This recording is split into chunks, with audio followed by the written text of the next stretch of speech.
Swapping out a battery in a Ford F-150 isn't exactly rocket science, but if you get it wrong, you could basically brick your truck for the day. You ever been stranded outside the grocery store? Yeah, not fun, and people always stare. It's always the folks with the cleanest trucks who forget to check their batteries until a frigid morning hits. The F-150, especially those models from 2015 onward, has so many accessories running that the battery can tap out earlier than you'd think. 3 years is average for heavy use. First step is to actually pop the hood, which sounds obvious, but a surprising number of people fumble with the latch for 5 minutes. The release on most F-150s is on the left, below the steering wheel, then feel around above the grille for the safety catch. Next, make sure the truck is completely off and keys are out of the ignition. The last thing you need is a wiring short. Trust me, electrical gremlins will have you spending triple just to fix something that could have been avoided in 10 seconds. Now, you'll want to locate the battery. Driver's side, up front. Kind of obvious, but those newer models cram it in tight. Some trucks have these plastic engine covers that just get in the way. Take those off if you need to. It'll make your life so much easier. Wear gloves, because battery acid isn't just something you see in Terminator movies. It'll destroy your skin and clothing faster than a toddler with a Sharpie. Seriously. Even a penny dropped across the terminals can spark big trouble, so keep metal objects away. Disconnect the negative cable first. That's the #1 rule. If you go positive first, you risk making yourself a human fuse.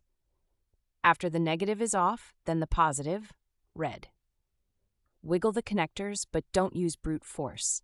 There's always someone who breaks a terminal and then has no way to get to work. There's usually a hold-down clamp securing the battery. Find the bolt, typically a 10mm socket, does the trick, and keep parts somewhere safe.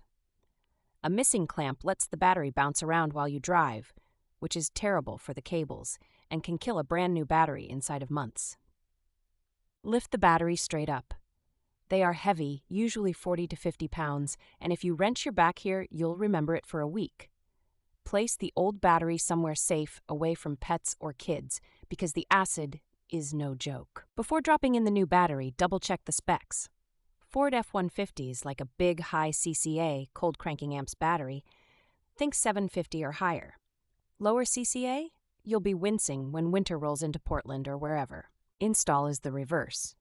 New battery in, tighten down the hold-down clamp, and connect the positive red cable first this time, then negative black.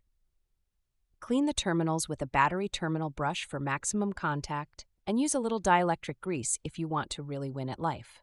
Start the truck and check for electrical weirdness.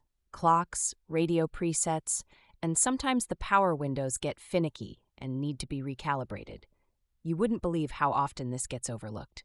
Pro tip, keep your radio code handy if your model needs it. Take the old battery to any auto parts store. Over 99% will recycle it for free and sometimes even give you a small credit. It's illegal to toss these in the trash in most places. Plus, the planet will thank you, and you'll avoid that angry neighbor glare from battery acid leaks.